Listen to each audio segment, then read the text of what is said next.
Welcome to Validate in Focus. This is our very first webinar on the topic of assessment with Validate. We're delighted that we've got a lot of people here and we've got special guest Tom Cooney. As a result of also attending, you're going to get a cheat sheet PDF after the session, which will combine helpful hints and tips of what has been discussed.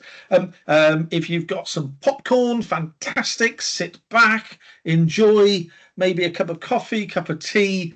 Hopefully we'll make this as much fun as possible. So who have we got here today? Well, first of all, we've got people in the audience, people who've joined us with all kinds of different backgrounds with Validate. Some people have never used Validate before. Some people are very experienced and have used Validate for several years. So I'm going to be presenting and talking as if people sometimes you may be a bit, of a novice, or you may be quite experienced. But we just need to recognise we've got people with all kinds of different product backgrounds. But as I mentioned, delighted that Professor Tom Cooney, all the way from TUD, Technological University Dublin, he's all the way over from the other side of the Irish Sea. We've also got Alison Gee, our lead head of Validate, joining us, and in the background you may well know Keris and Scylla sort of pulling the levers and making sure all of this works. I'm sorry, I should really also introduce myself. I think most of you know me. I'm Peter Harrington, one of the founding directors here. So let's move on. What are we going to cover? Right, so we're looking at various different assessment approaches when using Validate. Tom, I'm sure he doesn't mind me calling him Tom rather than the lengthy Professor Thomas Cooney, is going to be actually sharing his personal experience and obviously taking questions, which will lead to a discussion, a Q&A, where best practice and thoughts and ideas can be shared. And also, I believe you've been asked to sort of put forward challenges you've got with the product, and I'm sure we're not going to skirt those either. So that's what we are going to be covering in the agenda today. For those of you who are new to Validate, what does it do? Well, it empowers student innovation. It has 4 key sections where students come up with ideas, or they're encouraged and supported in the development of ideas in the IDH section. They are then able to plan out their thinking using the business model canvas template, where they're asked a series of questions where they answer them, and if they're not sure what to put, there are case studies showing how other people have answered those particular questions, and by answering those questions they fill out their canvas. Typically what happens with every single entrepreneur, certainly every entrepreneur I've ever met, and including myself, is that we make a whole host of assumptions when we're doing our planning because we don't have all the information to hand. And therefore Validate includes this test section where we allow people through different means to test those assumptions. An example being, I'm going to sell our can of widgets for £5 each. Well, how do you know people will pay £5? That's an assumption that needs to be tested. And the final section in Validate is the portfolio. It's the place where all the information is gathered and glitter is put on it, and it allows people to share that information through various different means, both with fellow students and users, so that it's a collaborative exercise, but also with educators who may be monitoring, supporting, or doing formative or summative assessment. So Validate empowers student innovation, and they're the 4 main areas of Validate. So let's get on to the main topic. So there are common assessment types with Validate. There's where it's used in curricula, and then it's also used in extracurricular. Let's start with extracurricular. So Validate's becoming increasingly popular in extracurricular for things like hackathons, competitions, challenges, where clubs and societies use Validate to allow people to come up with ideas, and they use the platform as a way of ensuring sort of a rigorous consistency. I believe Robert Wilson's here today. Open University, I'm sure you won't mind me saying this, Rob, have used Validate for this for several years now at some scale. But on the other side, on curricular assessment, where it is aligned to courses and there's group work, there's individual work, and often there are presentations associated with assessment. And I know, and I believe if Trudy's here as well, she was on the guest list. She may have a lot of popcorn at the moment, but Trudy, I know from LinkedIn, has just been using Validate, and students have been presenting their evidence of what they've been doing to fellow classmates and other people who have acted as sort of like dragons to sort of assess the idea. So Validate forms into two areas. It's a common assessment. There's curricular, and then there is extracurricular. So what do people look for? What do we know people do from the feedback we've had and talking to clients? Well, you don't have to do the whole thing. It doesn't have to be one big summative assessment. There's people can assess, you can assess just the ideation stage or the portfolio, or you can look for specific things within Validate, because you may not know that the coordinator view of Validate, which is that above the user, allows you to look in at any time and see what people are doing and where they've got to, how much time they've spent on something, and if people are working as a group, how much each person's contributing. So there are different assessment areas in Validate. It doesn't have to be let's assess all of your work. And one of the often weak areas that people want to test is this assumption testing, because I think there is a desire by learners to come up with an idea, say it's absolutely brilliant, and then write about it in brilliant terms and put it into the portfolio. And they've not actually tested any of their assumptions because they've taken the quick route. And I think getting people to do the difficult stuff, which is, well, how do you know what you're saying is right? The assumption area, the test area rather of Validate, is very powerful. So these are different assessment areas within Validate.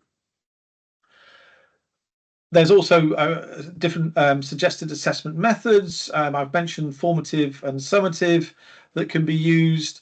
And as I've mentioned, there's also the coordinator facility or the administration facility within Validate, which allows educators to communicate directly with students during and provide sort of a snapshot feedback, or it can be completely at the end once the work is done and it's either presentation or a written essay, and people have been given sort of a clear direction as to what is going to be marked and how marks may be weighted. So there are different ways of doing assessment. So we did ask you how you're assessing people who've come to this webinar, and we got a variety of responses. Scoring rubric, pitches and reflection, portfolio submission, incorporating Validate work into final presentations and posters. So there clearly are a range of different ways. And I think part of today is learning, what's working for you, what's really good, what didn't work so well, and being able to share your experience with peers. Now, the main reason, I'm sure, for people to come to today's production is to listen to our special guest, who's going to talk about his experience of using Validate. I've just given you a very quick tour through the product and get us up to speed with this issue of assessment. But Tom first became aware of Validate, I think, as early as something like 2017. And actually, we were looking for someone. Would they take Validate, road test it? And he said, look, could I have a few licenses to road test? So it was a kind of marriage made in heaven. And then we actually interviewed Tom afterwards, and he said some amazingly kind words on YouTube. And I'll be honest with you, Tom has been a real exponent of Validate. He tells us how things can be continuously improved, but he's also, when you are providing this kind of technology to the university or the education sector, companies like ours, you desperately need people like Tom, because word of mouth is so important because trust is everything in education. Anyway, I trust Tom is going to entertain you for the next 10 minutes with his words of wisdom. So I'm going to stop sharing so Tom can join the screen and he can talk to you. Thank you very much. Yeah, throughout this conversation, I will talk positively, very positively about Validate. Um, and I just want to reassure people I'm not on any promotional endorsement for SimVenture. It's just genuinely held beliefs. Interestingly, as Peter mentioned there about my first interaction with Validate, my first interaction actually wasn't positive in that um, I didn't get it originally. I didn't fully grasp it. And I even wondered about whether I'd continue to use it. And I had a conversation with Peter and said, look, can we talk through this? Because I'm not sure at all. And just when Peter talked me through it and I got to better understand it, and then I started to use it to its fullest, that the power of it really became obvious. And indeed, as Peter says, I'm now just a huge supporter, champion of Validate because of the results that I've got with my students. Look, my personal experience is that the business model canvas produced through Validate, okay, or the equivalent of the business plan, the quality has jumped enormously since I started using Validate. And there's a number of reasons for that. Um, First of all, is that it's easy for the student to follow and to use, right? In that they answer a series of questions, and they take, they by answering these questions in a structured format, okay, they have a business plan at the end of it. The second reason I think is because they do it on a week by week basis. At least they do with me. We work through the business canvas model on a week by week. We take one element, and by the following week, they're supposed to have that element done, right? So instead of students arriving 2 weeks from the end of semester with a business plan to submit and going, oh bloody hell, I've got Cooney's assignment due in, I better get started. Instead of that happening, which was the traditional thing of people trying to write a business plan, or begin writing a business plan a week or 2 weeks before it was due for submission, they're now working on it throughout the semester. And that changes it, dramatically the quality of the submission. The other, I suppose, influencing factor in all of that is that I can view the work.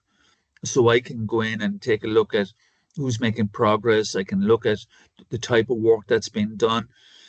And because of that, students know that you're keeping an eye on them.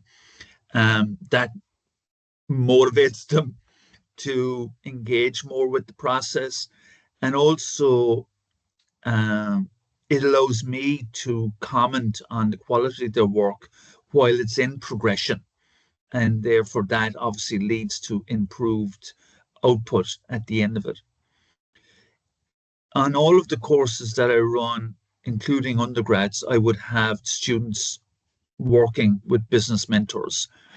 So at undergrad level, for example, there's an accountancy firm locally who, we've reached agreement with, and they provide mentors for each of the groups in the undergrad class. And again, with Validate, the students can export the work that they've done and email it to their mentor, and the mentor can feed back. So again, that's a way of monitoring the quality of the work. So we're now in a situation where we use it across all of, like I use it undergrad, I use it at postgrad, and I also use it at on the programs that I run externally. So we run, for example, a hugely successful program, an online program for persons with disability. It's a 12-week, 12-week, 2 hours per week online program. And we use Validate on that. And it's the same process. It's the same outcome. And people enjoy using it because, they can follow the structure. So it's not this big business plan that demands, 15 pages and, maybe another 20 or 30 or 40 in appendices and a whole pile of, financial projections to go with it. It's something much more manageable for everyone. We also run a program with refugees and asylum seekers, and it's also on that program.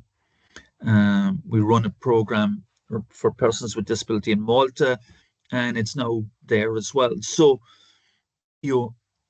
what I'm finding is that the audience reacts the same way in terms of using it positively, and the outcomes, the quality of output being so much higher than I was used to getting before.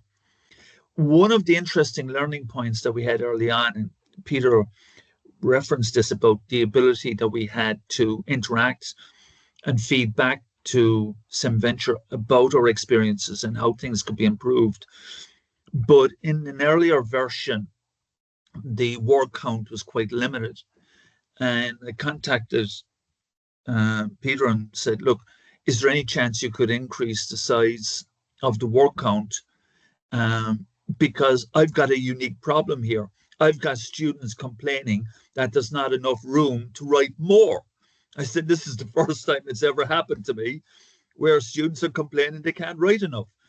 And through the development work, that the whole team now in SimVenture, because I've worked across with quite a number of people over the years, all of whom there's 3 other people here today with us, right? And all who've been very generous with their time across the years, have all supported that activity. But in terms of why we're here in assessment, I was just saying to Peter before starting the webinar that I found being invited to do this webinar caused a good deal of reflection for myself in how I use it.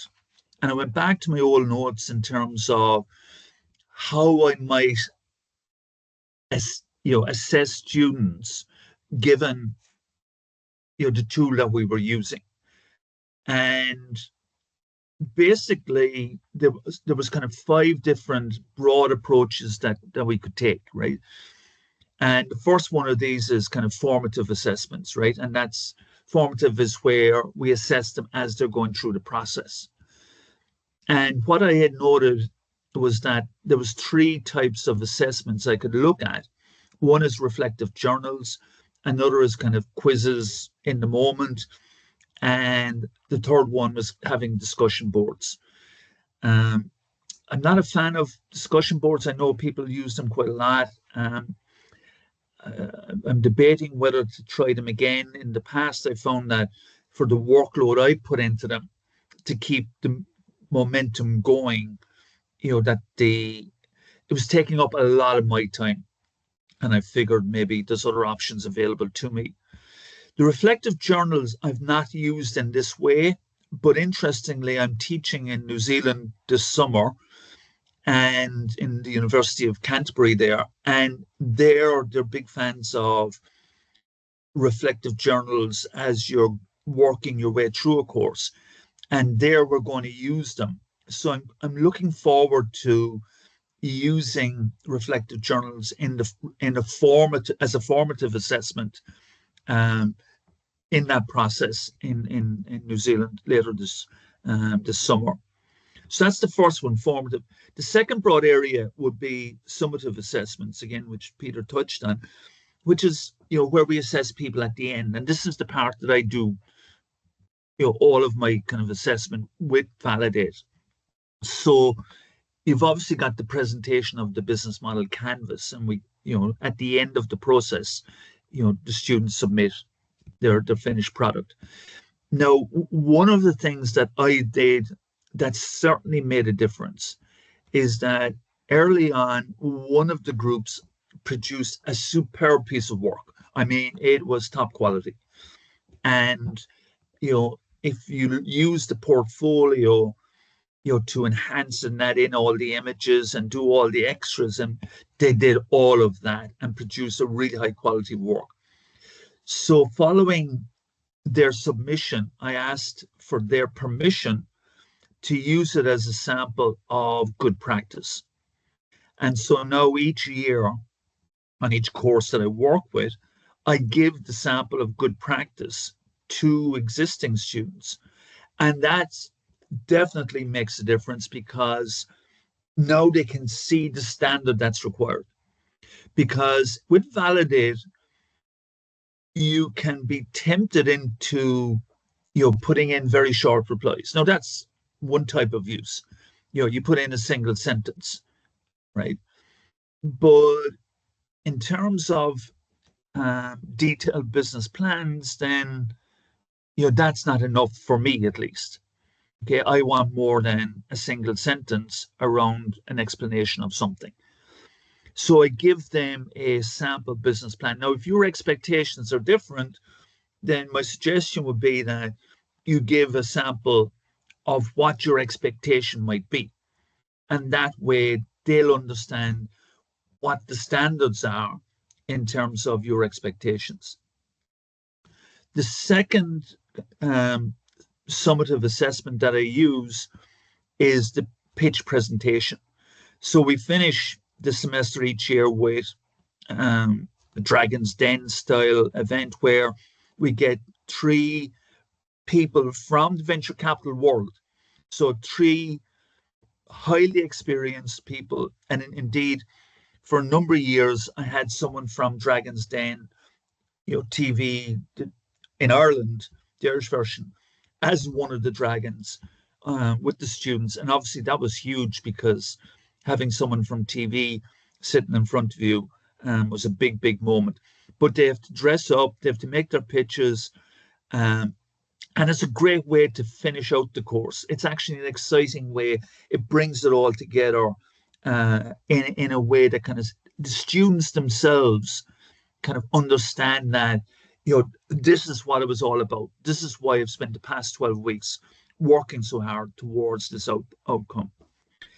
And then a final type of summative assessment will be a final venture report, where you might kind of talk about the journey that you've been through. And that again would be a reflection paper, but in the broader sense rather than on a week-by-week basis. The third broad category would be peer assessment. And that's where you look for peer feedback or group feedback in some way. Now, this option of using peer assessment and people judging each other's work or judging each other's contribution is not an area that I've moved into. And it's one that I know some people find great benefit from, but it's not one that I've used myself. The fourth broad area is what I categorized as applied assessment. Now, with the undergrads, this would be less relevant, but when I'm working with the refugees, when I'm working with the persons with disabilities who are deeply committed towards starting a business as opposed to getting, 5 ECTS credits, then this applied assessment becomes much more important for them. So this is where we look at customer interview reflections, or where we ask them to look at putting together an investor brief. So there's, that's where the market testing element of Validate becomes much more important. And it also becomes the cost revenue side of things becomes much more important when we look at the applied assessment rather than the other elements that I talked about previously. And then the final broad category is self-assessment. And that's where we might give them self-assessment rubrics and say, okay, assess yourself. But the one that I'm considering introducing myself is the assessment around mapping learning to the course outcomes, or more particularly, I'm interested in mapping the learning to Entrecomp. So as we know with Entrecomp, there are 15 skills or competencies that we're trying to develop. And I use that at the beginning of the course, and I don't really map it in terms of what progress they make. And I'm thinking of using Validate as an additional way of assessing how students might have progressed as a result of taking the module. So with these 15 competencies, okay, what has changed in terms of my skill process and what I've learned throughout this process.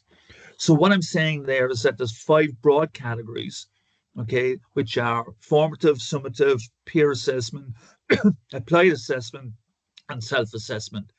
And it's up to you, depending on the course, depending on the student, depending on what outcomes are expected in terms of, you know, which of those assessments you might use. For me, as I say, I focused primarily on the submission of the business model canvas and the pitch. I'm looking forward to using the reflective journals in New Zealand, but I'm also contemplating introducing the mapping of learning to the Entrecomp competencies. Just to finish on, one of the things that we need to take into consideration, my eldest boy here in the house is a first-year student at university, and proudly, and I questioned him over this, kind of recently said that, you know, if it wasn't for ChatGPT, I know what I would have done this year in college. Okay, and that becomes a real challenge. How do we ensure that the work of the students is their work rather than using ChatGPT to develop any of this material for them? And indeed, how do we get them to use it proactively in a positive way to support their learning? So that's a challenge that, you know, I suppose today has caused me to reflect on, because certainly, as I said earlier, I'm going to review how I use it, given the changes that have been happening in the way that teaching is moving and the way that students are learning. But what I love about Validate is its flexibility in terms of how you teach it and how students learn and how it can be assessed, and also the fact that they engage with it. And anytime you got students proactively engaging and getting excited and complaining that they can't write enough, then that's to be welcomed. Peter, I'll hand back to you.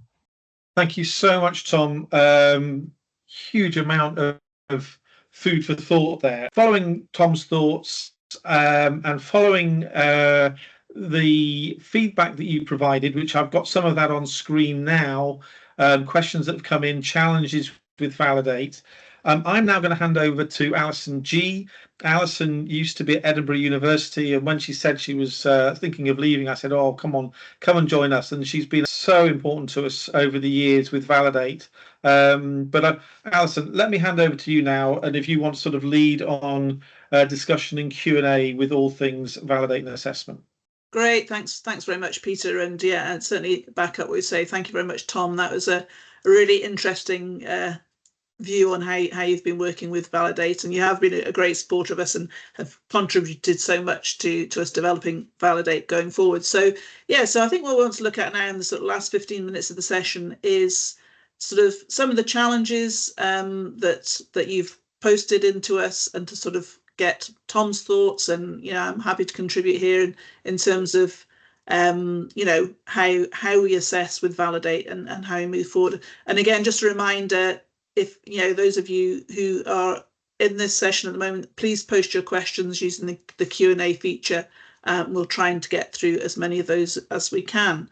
So on the screen in front of us here, we can see some of the challenges that have been put in. So I don't know, which one should we start with? Okay, how to assess particularly if it's done in teams. So Tom, do your guys work in teams? Yes, they do work in teams, but I only allow teams of up to 3. Okay. And then I said to the teams that if there's, if it doesn't work, it's your problem. You choose the team. That's the other thing, right? So they self-select their own teams, and that means it's their choice. So if they picked a lazy person, well, that was their choice. They to choose to work with that person, and you hope they learn from that experience, someone who's not contributing. By having teams of no more than 3, my view is that it's hard to hide when there's only 3 on the team. Once you start getting into 4, and particularly 5 and more, you get people who are hiding in the team, who are not contributing, and it's very difficult to root out, who's not performing, because, my experience in the past was that when you try to tease out who was not performing, they tend not to, give up on each other. And therefore, but by having only 3, it's really hard to hide. Right. Yeah, that's a really, really useful point. And I would say typically looking across people that use Validate, 3, 4, sometimes 5 in a team. It's not often more than 5 in a team. One feature that you might not be aware of is you can see how much time each team member has spent if you click on the project button. So you can get a breakdown of team members' time on Validate, although that isn't always the full story, as we know, because they do so much work offline and that isn't reflected. So some other ways that other institutions deal with the sort of group assessment is, as we've already mentioned, maybe a reflective piece. So, in that they're saying what they have contributed, what they have learned through their engagement as, with Validate and with the team. So that's one way. And again, if anybody's got any in the audience that has any points they want to raise, pop them in the Q&A. Although I can't see any Q&As coming up at the moment. I don't know if that's my feed is not working. I'm sure Keris or Scylla will keep me right if that's the case. So that's one challenge there. What else have we got here? The output of the portfolio isn't helpful. Also, the challenge of evaluating different contributions in group work. Well, we've looked at the group work. So the output of the portfolio isn't helpful. So it's quite a strong statement, I suppose. It's maybe, is it the way it's presented isn't helpful? Is it because it's very subjective, obviously, and it's therefore maybe a challenge to market, to assess it? Any comments on that, Tom? Sorry, will you give me that again? Because I was actually looking at the questions, because there was a question there about the competency framework. It's EntreComp. It's ENTRECOMP, EntreComp framework. It's an EU OECD framework. And yeah, thank you, Dwayne, who's added in that there. Alison, sorry, give me that again. Yeah, no, just saying that there's one contributor said the output of the portfolio isn't helpful, and I was saying do you think that's because they think the formatting of it isn't helpful, the content, the fact that it is all subjective, maybe more difficult to assess in its format? So just your thoughts, really. Yeah, I'm just wondering what is meant by the output of the portfolio isn't helpful. I'm just not quite sure. Yeah, I wasn't sure either. Well, we can move on.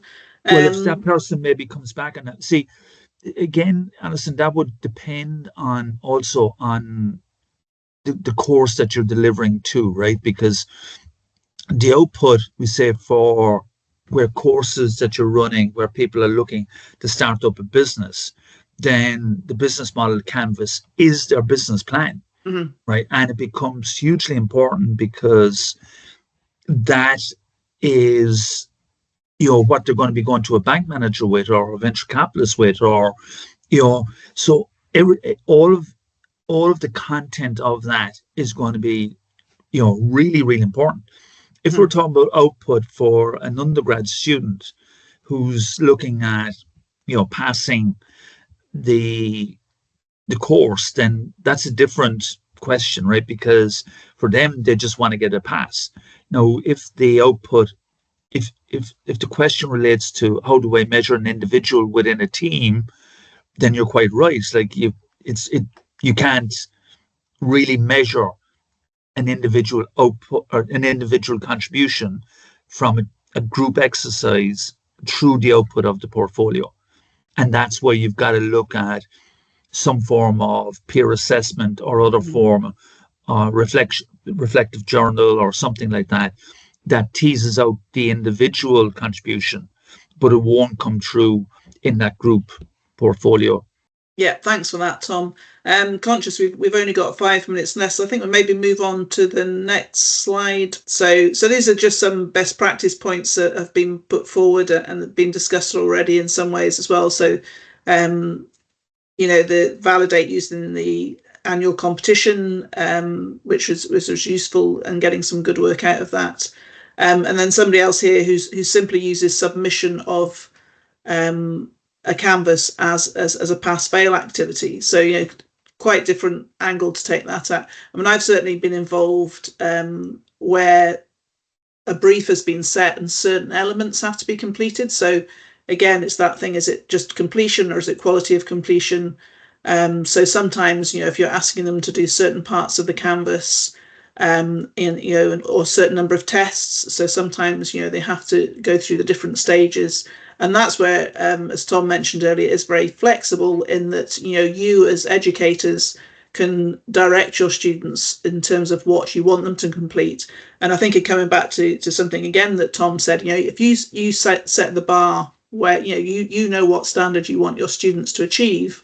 So Tom did the really good idea of sharing a portfolio that he felt matched what he wanted his students to achieve. So I think, your students, it helps them if they know what the expectation is and what level you're trying to raise. Right, I'm just having a look to see what questions we've got coming in here. What discipline areas are you finding primarily use validate? I think from my point of view, all across different, from sciences, engineering, arts, business schools, extracurricular, it's very, very broad, I would say. So are any more successful than others? I think it is very varied. That it can be used in virtually every area and different levels as well. We have sort of 16, 17-year-olds using validate and sometimes younger, but right through to yesterday, I was on a call with 34 mature MBA students who are all using validate at the moment. So it's very, very broad from that point of view. Yeah, Alison, just on that, I would support that because my experience is that it's very accessible to everyone and you don't need prior entrepreneurship knowledge or jargon. The questions are all ones that a person from any faculty, any background can answer. And that's another reason why it works so well across the different programs. There's just a quick question there on ethics, which I thought was interesting. Yes, I saw that. Which was that, if we're going out market testing and, but the approach of ethics and approval by the university to go out and do that kind of work. I think each university has its own policies on, student, research activity, which I tend to kind of use for my students and say, look, under, here's the guidelines under our policy, here's what you're allowed to do.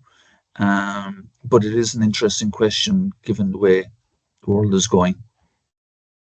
Yeah, I think it is. And the inbuilt homepage we have within Validate generally found that especially if that's done internally. So if it's a big challenge to be going out and doing research, if you have to jump through a lot of hoops in terms of ethics, even just getting some feedback from your immediate colleagues cohort, using the homepage facility within Validate testing, any feedback is better than no feedback on an initial student idea. So we just need to get them understanding that you do have to go, and in the real world, you do have to go and get feedback on your ideas before you go into the launch stage. Alison, can I ask how well or how much the building of a web page is used and how successful that is?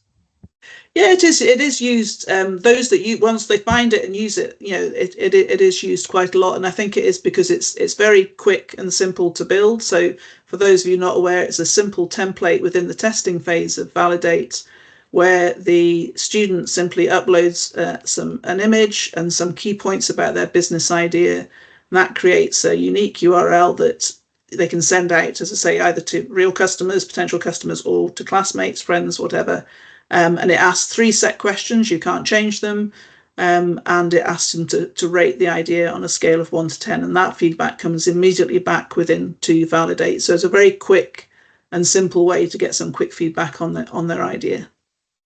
Hi, everybody. I'm just going to present. We'll come away from the slides. I got so invested in what you were saying, Alison, Tom, that I forgot to note a little instruction to move the slides on. But no, fascinating, and we are 1 minute past time. So I'm just going to wrap up with a couple of things. First of all, everybody who's joined, your feedback is essential. Please keep talking to Scilla and Keris. If you want to contact anybody else, or Alison or Tom, or anybody else who's been here, ask, because we want to put people together. Validate is the product of a huge amount of feedback so that something is right for the people who use it. And we want to do this again, so we want to hear from you.